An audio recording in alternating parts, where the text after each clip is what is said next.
ایران کې چې کوم افغانان شهیدان شوي دي د هغې دپاره ټول افغانان راپاڅېدل د حق غږ یې پورته کړي کور مو ودان چې اوس دغه خبره به حقیقت لري او که نه.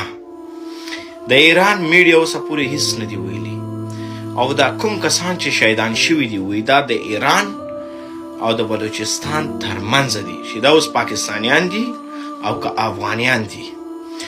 ګورئ که چېرته افغانان همې د دو فیملی باید د اوسني نظام نه پوښتنه کړې وه که چېرته دا خلک شهیدان وي ولې د دو فیملی چوپ ده؟ د 11 کسانو فیملی خو به خبره یې که نه اوسه پورې هیڅ معلومات نشته. بیا بعضې کسان په بهر ملکونو کې وایي چې د ایران په وړاندې باید موږ مظاهرې وکړو. موږ دا مظاهرې خو مخکې هم کړي دي، کومه ګټه یې نه ده رسولې، تاوان یې رسولی دی.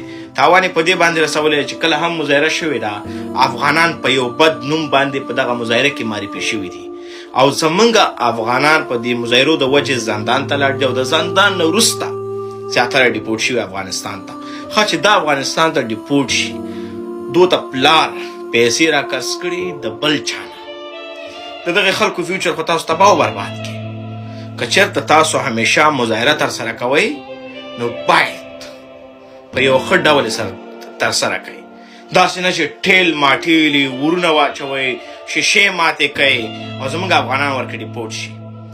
بیا زیاتره کسان وایي چې اوسنی نظام دی د دغې خلکو پوښتنه وکړي. بلکل دا نظام دی، نظام باید پوښتنه وکړي، خو افغانان هم باید د نظام تر څنګ ودرېږي. که تاسو دلته راځئ په ټیک ټاک کې نظام ته توهین کوئ او بیا هلته ته نه حق غواړئ نو په زور باندې کلی نه کېږي. مه د تیر نظام بېزتي کوئ، مه د اوسني نظام بېزتي کوئ، نیوکه په خپلو افغانانو وکئ. په تیر نظام مو چې څنګه نیوکه کوله حق لرئ چې په دو باندې هم نیوکه وکئ.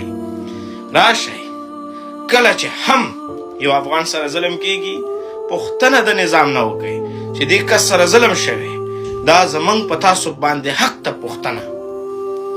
خو که چېرته تاسو راځئ بیا د مشرانو عکسونه لګوئ، توهین ورته کوئ، یو خوا ورته توهین کوئ او بل خوا ورته بیا حق ترنه غواړئ نو په زور کلي نه کېږي.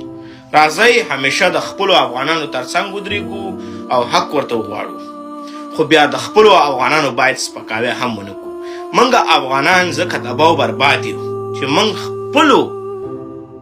خپلو کې سره مخالفه یو بل نشو زغملی. افغانستان ځکه نه جوړېږي چې د افغانستان قلم مړاوی دی. افغانستان ځکه نه جوړېږي چې موږ ښه یو ټوپک نه لرو، وسله نه لرو په افغانستان کې، ځکه د بېاتفاقۍ د وجې. یو بل ته مینه ورکړه، د یو بل په پرمختګ باندې خوشحاله شئ. که چېرته ایران دا ظلم کړی بیا به اوسنی نظام د دې پوښتنه کوي او بیا موږ به د هغو تر څنګ هم ودرېږو او خپله به هم راپاڅېږو. او که دا ظلم شوی نه وي نو بیا شیشې میشې مه ماتوئ.